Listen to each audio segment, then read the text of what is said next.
बिस्मिल्लाहिर्रहमानिर्रहीम, अस्सलाम वालेकुम। एवन टीवी के न्यूज स्टूडियो से मैं हूं अलीशा वासी और मैं हूं मुनीबा अख्तर। शामिल करेंगे न्यूज हेडलाइंस। पाकिस्तान अजरबैजान ताल्लुकात नई बुलंदियों पर पहुंच गए। अप्रैल में $2 अरब के माहिदों पर दस्तखत होंगे। वजीर आजम शहबाज शरीफ ने कहा कि माहिदों को एक माह में खत्मी शक्ल देंगे। मसला कश्मीर पर अजरबैजान की हिमायत पर इजहार तशक्कुर। शहबाज शरीफ का गजा में मुस्तकिल जंगबंदी पर जोर। माहिदे में दो तरफा ताल्लुकात में अहम पेशरफ। सदर अजरबैजान की गुफ्तगू। कहा गजा और खित्ते की सूरत-ए-हाल पर दोनों ममालिक का यकसा मौक़िफ़ है। शहबाज शरीफ की सदर इल्हाम एलियो से 1-on-1 मुलाकात। सदारती महल पहुंचने पर शहबाज शरीफ को गार्ड ऑफ ऑनर भी पेश किया गया।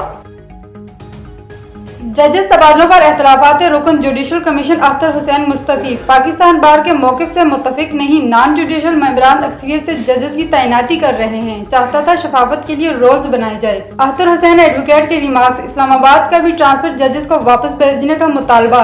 5 जजेस की सुप्रीम कोर्ट में दायर दरख्वास्त की हिमायत का ऐलान। बानी ने ही चीफ जस्टिस से मुलाकात का कहा था। बतौर अपोजिशन लीडर अपना एजेंडा चीफ जस्टिस के सामने रखा। चीफ जस्टिस से जुडिशल इस्लाहात पर बात की। उमर अयूब की मीडिया से गुफ्तगू। कहा चीफ जस्टिस को बताया कि बानी और अहलिया के हुकूक सल्ब किए गए हैं। मुमकिन तौर पर रमजान के बाद तहरीक चलाएंगे। और चैंपियन ट्रॉफी न्यूजीलैंड और बांग्लादेश की टीमें मद्दे मुकाबिल। न्यूजीलैंड का टॉस जीतकर फील्डिंग करने का फैसला। जीतने पर न्यूजीलैंड सेमीफाइनल में पहुंच जाएगी। बांग्लादेश की शिकस्त पाकिस्तान को दौर से बाहर कर देगी। न्यूज स्टूडियो से फिल वक्त इतना ही। मज़ीद खबरों और अपडेट्स के लिए देखते रहिए A1 टीवी। A1 टीवी, सब पे नजर, अंदर की खबर।